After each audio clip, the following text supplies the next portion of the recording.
Because it's just kind of like the norm now is people look around and they look at the camera, but you can look at me if you want to. Okay. And so we're rolling. Hi, Kat. Hello.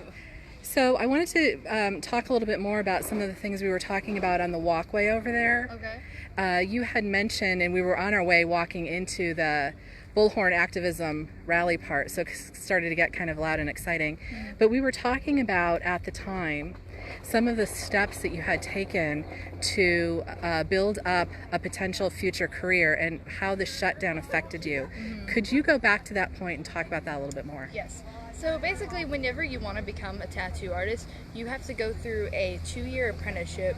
So like the first year, you learn how to clean the station, you watch who you're apprenticing under to do tattoos, stuff like that, just learning the basics of the shop, you know. Second year is when you get your first permit, you know, you get inspected like every other tattoo artist does. You know, we get inspected, make sure we have all the supplies we need, there's like a little list. Once you get that checked off, you get your name signed on a little permit. It's usually a year-round permit, so it lasts all year. And on top of that, you also have to pay $10,000, which I have taken on myself to do myself. So whenever I do tattoos, a portion of it goes towards that fee. Can we stop there for a second? Mm-hmm. Are you telling me you've raised $10,000? I haven't yet. I was close though. Can you talk about how did you raise that much money? That's a lot of money. That is a lot of money, yes. But it mostly just goes towards like the supplies and stuff you've used while you're practicing and just, you know, the learning, you know. How did you raise it though? How did you make that much money? I don't know if I've made $10,000 lately. Yeah, the first year I couldn't really do anything towards it. So it was when I got my permit and I was able to start practicing on people that I could actually start paying for it. Okay, great. And like I said, I do a tattoo. Some of it, like 40% of it would go towards back to the shop, you know. And then that 60% plus however many tips I got, I'd split that in half. This was an agreement I made with me and Jax. Half of it would go towards that fee. I'd put that in a separate bank to raise that $10,000.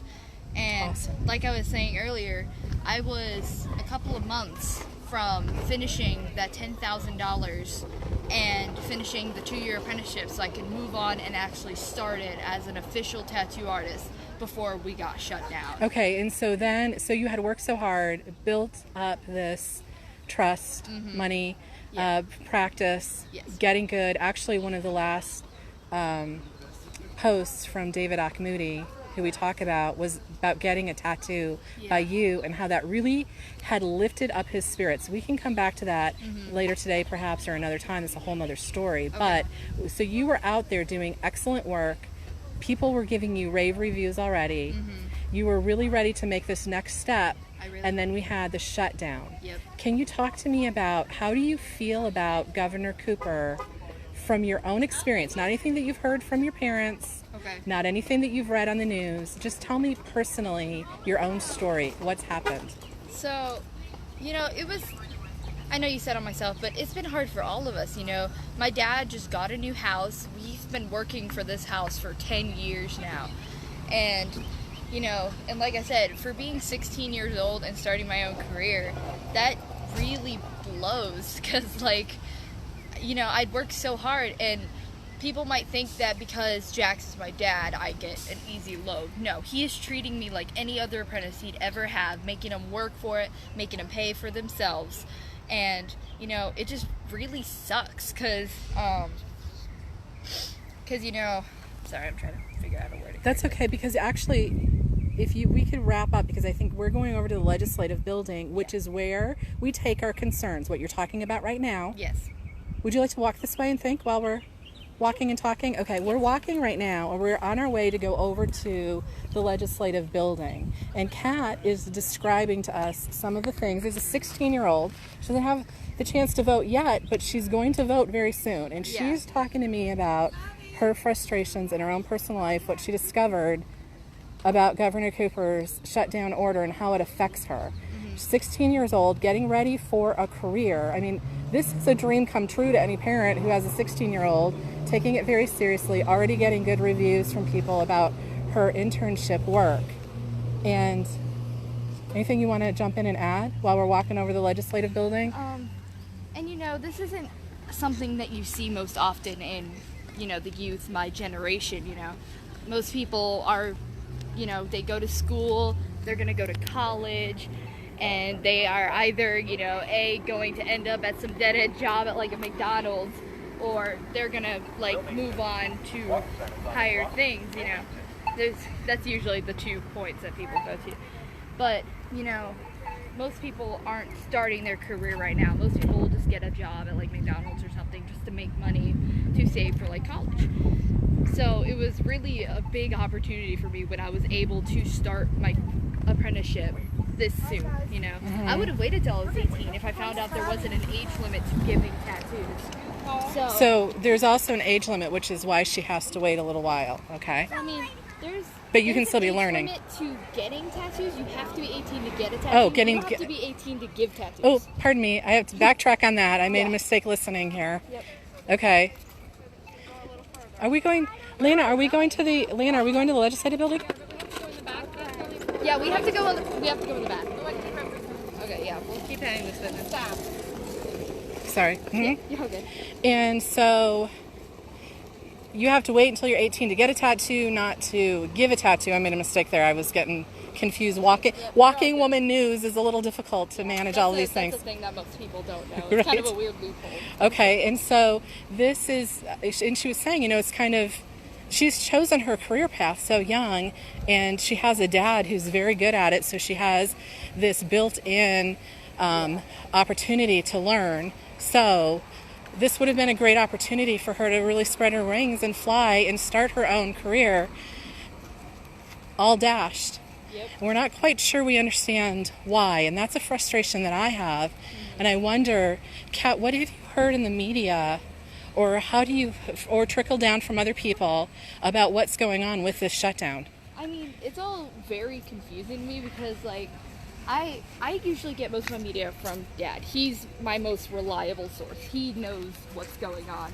But then at the same time, I got friends and other people who are all for this. They think we should stay home. And I understand some of them because they have family members or they themselves are at risk.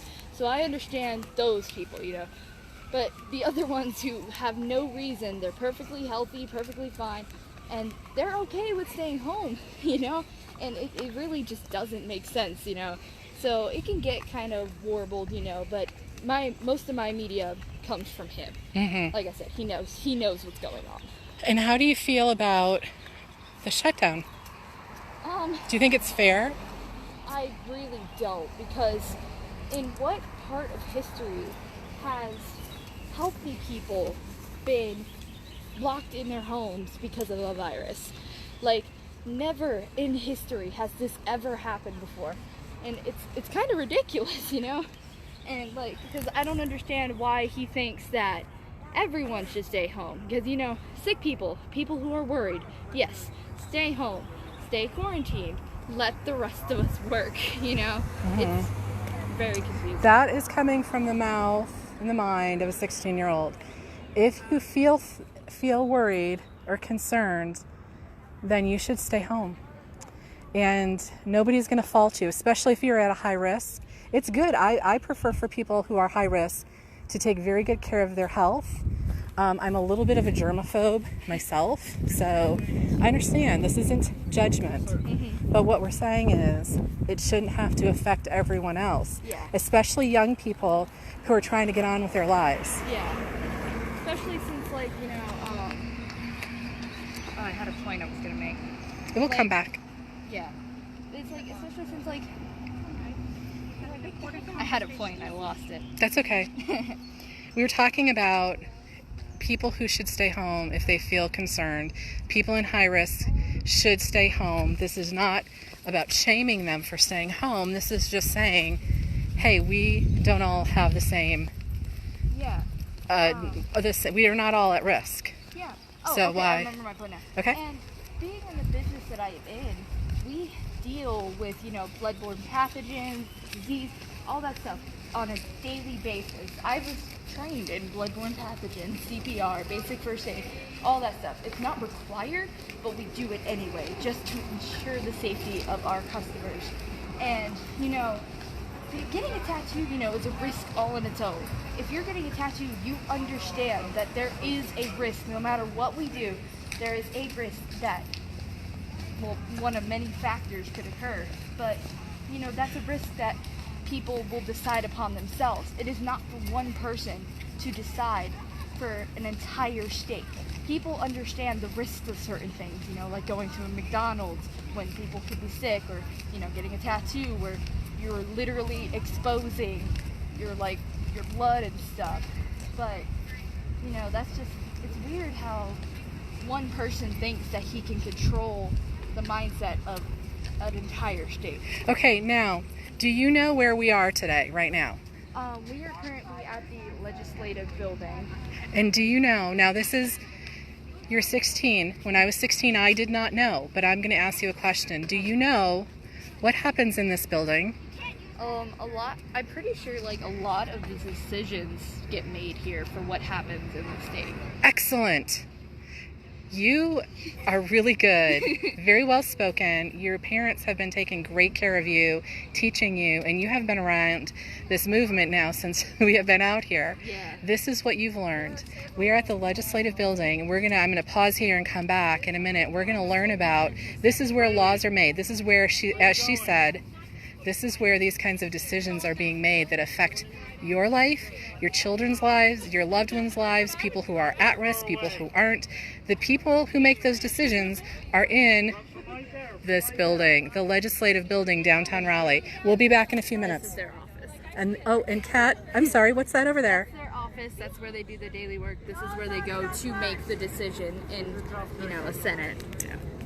She's going to give a tour soon. Homeschoolers, check it out. All right, we're having fun.